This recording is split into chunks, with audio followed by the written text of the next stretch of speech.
안녕하세요. 의사 출신 기자 동아일보 이진환 의학전문기자입니다.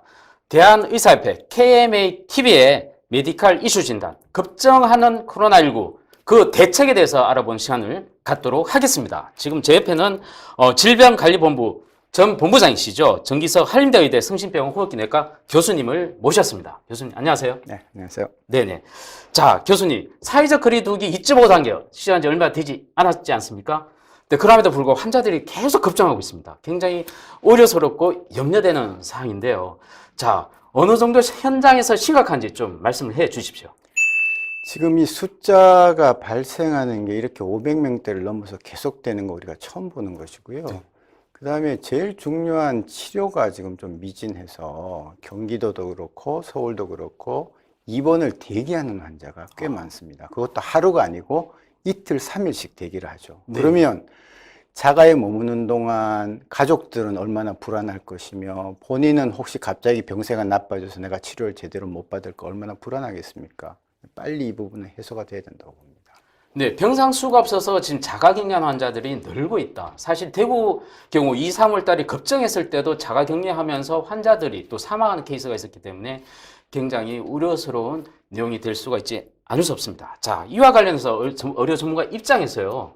과연 그러면 어떠한 대책이 마련돼야 된다고 생각하시는지 알려주십시오. 우선 확진이 되는 순간부터 네. 즉시 적어도 생활치료센터에는 갈 수 있어야 합니다. 그 다음에 중등증인 경우에는 병원에 입원할 수 있어야 되고 처음부터 중증이 되지는 않지만 위중증이 되지는 않겠지만 입원한 사람들 중에서 위중증이 되면 즉시 중환자실로 옮길 수 있어야 되는데 지금 세 고리가 고루고루 지금 부족한 상태예요. 생활치료센터도 지금 부족하고 입원 병실도 부족하고 중환자실도 지금 부족해서 여기저기 전화를 돌려서 서로 방이 비었는지 보고 있는 상태거든요. 그래서 결국 이거를 해결할 중심축은 정부입니다. 정부가 국공립의료기관을 최대한 동원하고 민간의료기관의 협조를 구해서 이 병실 문제를 완벽하게 해결을 해놓고 자, 우리는 하루에 1000명씩 일주일 열흘이 발생하더라도 여러분들 치료는 다 됩니다.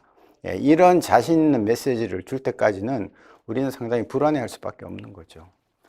그래서 정부가 지금 상급 종합병원 위주로 해서 저 중환자실을 좀 어느 정도 좀 병상을 확보하는 그런 차원으로 노력을 하고 있는데요. 지금 말씀하신 거는 급전병원, 그냥 병원 하나를 그냥 전체를 그냥 코로나 환자로 입주시키자 뭐 그런 의미인 것 같아요. 그렇습니다. 이 중환자실이 이 코로나19가 아니라도 평소에 중환자실이 비는 일이 없습니다. 왜냐하면 중환자실은 수가나 이런 정도 인력 투입 이런 문제 때문에 항상 적자예요. 병원이 국공립병원 물론이고 민간병원이 적자를 보면서 병원을 운영할 수는 없기 때문에 항상 중환자실 배드는 항상 차 있다고 봐야 됩니다. 그래서 거기에다 추가로 코로나19 환자를 얹을 수가 없는 거예요.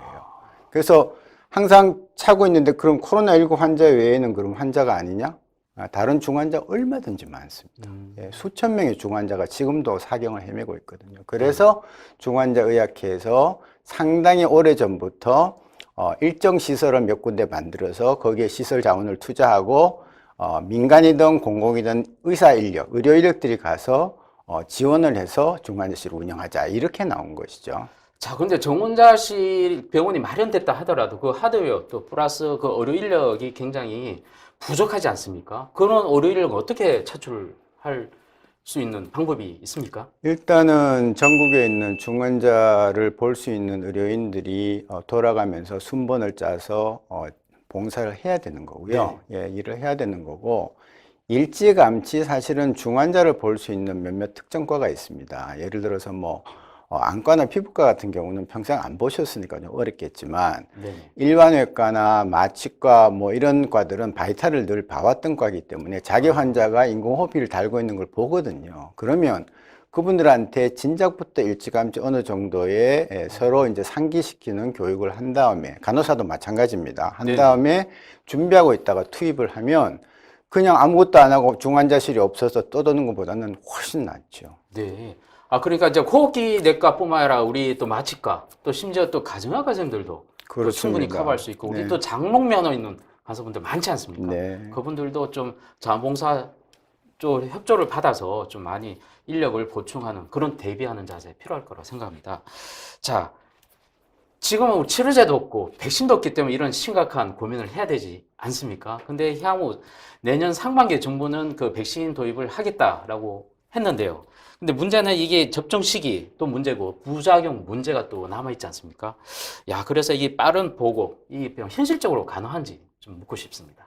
일단 정부 발표에 의하면 내년 2월이나 3월경에 첫 백신이 도입이 되겠다고 네네. 얘기합니다. 아스트라제네카 거죠. 그리고 지금 우리가 서로 백신을 도입한다 하더라도 이미 이 3차 대유행을 꺾을 수는 없어요. 예. 1차, 2차 접종 끝나고 항체가 형성되는 7일, 10일이 지나면 벌써 이 3차 유행은 끝나 있을 겁니다. 그래서 그리고 제일 중요한 안전성 문제가 확보가 되지 않았습니다. 지금 화이자 것도 영국에서 맞자마자 첫날 2명의 아나필락토이드 리액션이 생겼죠. 그 다음에 아스트라제네카도 이런저런 부작용이 사실 있는 거 알고 있습니다. 우리 트랜스버스 마일라이티스라든지 등등 나오고 있는데도 그냥 가는 거예요.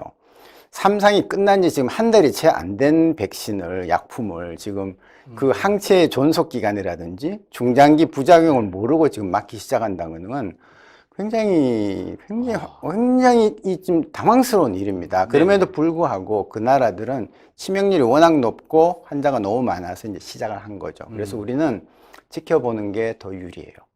몇 달을 지켜보고 그 다음에 그 중에서 좋은 백신을 이제 고르는데 사실은 미리 사두긴 해야 됩니다. 안 그러면 고르다가 나중에 그때 막상 살려면 이미 다 팔리고 없을 테니까. 그래서 저는 한 3월 달에 들어와서 첫 접종을 시작하고 가을이 오기 전까지 우리가 바라는 한 60% 인구의 백신을 접종을 할 수 있다면 단체 면역이, 집단 면역이 형성될 수 있지 않을까 그렇게 봅니다. 자, 그럼 교수님은 혹시 1순위 대상자일 텐데 그때는 먼저 맞아 보시겠습니까? 역시 먼저 맞아 보시겠습니까? 역시 안전성이 담보가 돼야 저는 백신을 맞겠다 그렇게 말씀드립니다. 알겠습니다. 여튼 국민들은 내년에는 좀 원활하게 좀 여행도 가고 뭐 그런 좀 원하는 그런 일들이 좀 풀렸으면 좋겠는데 내년 상반기 또 하반기까지도 사실 백신이 전체적으로 다 맞아야지만 또 가능한 일인 것 같습니다. 그렇죠. 그때까지는 좀 고통이 있더라도 견뎌내야 될 것 같은데요. 자, 우리나라가 지금 K-방역을 해서 굉장히 전 세계적으로 많이 알려진 나라 아닙니까? 근데 제가 좀 인터넷 검색해 보니까 또 대만의 경우가 코로나 환자 제로 242일째라고 알려져 있습니다. 야, 어떻게 그런 나라가 있었죠? 근데 우리나라 K-방역이라 해서 굉장히 우리가 자부심을 가졌는데 솔직히 좀 이 자부심에서 약간 좀 꺾이긴 합니다. K-방역 어느 정도 지속될지 궁금합니다. 글쎄요, 이제 대만은 정말 중국 바로 본토 코앞에 있는데도 초기에 완전히 이 입국을 차단함으로 해서 사실은 막았죠. 이제 뭐 우리도 아마 그렇게 했으면 지금보다는 훨씬 다른 장면을 보고 있을 텐데 이미 그 과거는 지나간 것이고 K-방역의 가장 잘한 점은 진단검사를 그 어느 나라보다도 빨리 가장 정확한 RT-PCR을 했다는 겁니다. 그것 때문에 우리가 테스트가 가능했고 트레이싱이 가능했고 환자를 격리시킬 수 있다는 거거든요. 지금 문제는 그게 무너지고 있어요.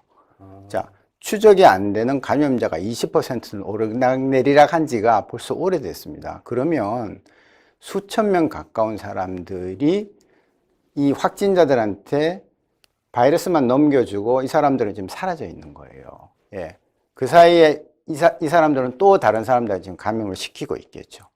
시간이 지나면 감염력은 없어지겠지만, 예. 그래서 이게 지금 계속 누적이 되기 시작하면 앞으로 우리가 볼 숫자는 정말 남들이 두려워하는 매일 1000명이 안 나온다는 보장이 없습니다. 그래서 역학조사에 대해서 정말 열심히 해야 되겠고, 방역의 마지막 마무리는 치료입니다. 예, 치료가 안 되는 방역을 할 수가 있겠습니까? 예, 그래서 치료에 대해서는 다시 강조를 드리지만 정말 안심하고 치료할 수 있도록 군인이 전쟁에 나갈 때 뒤에 군의관이 백업을 하고 야전 병원이 있으니까 안심하고 싸우는 거 아니겠습니까? 예, 국민들한테 조심하라, 조심하라, 움직이지 마라 강요를 하듯이 그만큼 병원도 준비를 해줘야죠. 예, 그 병원을 준비해야 될 의무는 국가에 있지 않나 그렇게 봅니다. 네, K-방역의 중요한 역할은 또 국가가 해야 되고 그게 또 또 스포트를 바로 우리 병원 어르신들이 꼭 해야 되겠습니다. 자, 이렇게 확진자 수가 급증하면서 우리 정부가 또 새로운 대책을 내놓은 게 바로 한 가지 있습니다. 바로 신속 항원 검사, 그다음에 타액 검사 이 두 가지를 내놨는데요. 이거 관련해서 이 검사법과 관련해서 굉장히 전문가들이 지금 설전이 벌어지고 있는데요. 이 효과 어떻게 보시는지요? 타액 검사는요, 네네.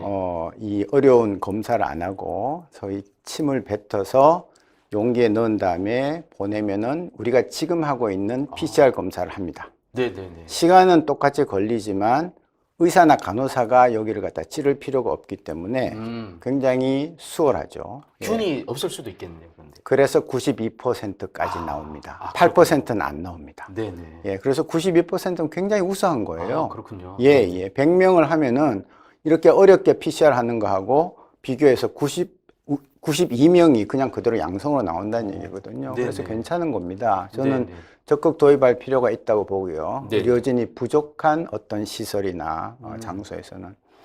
두 번째, 신속항원 테스트는 굉장히 말이 많은 건데요. 네. 일단 제가 쭉 공부를 해본 결과로는 정확도가 많이 떨어집니다.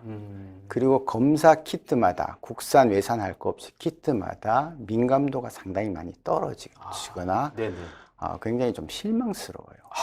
그렇군요. 그리고 미국에서도 1억 달러를 투자해서 배포를 했더니 사용률이 한 3분의 1밖에 안 됐다는 거죠. 왜냐하면 이게 양성이 나오면 거짓 양성, 위양성이 많기 때문에 양성이 나오면 PCR 검사 또 해야 됩니다. 그걸로 확진이 안 됩니다.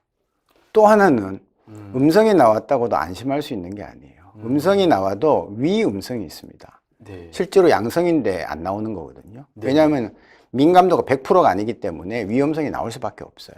예. 그러다 보니까 그러면 이걸 어디다 써야 되느냐. 네네. 아주 제한된 장소에서 제한된 상황에서 쓸 수 있습니다. 왜냐하면 30분 안에 결과가 나오니까. 그렇죠. 예. 네네. 근데 그렇게 화급하지 않는 검사라면 네네. 굳이 그쪽에다 집중할 이유는 없겠다. 저는 그렇게 봅니다. 네.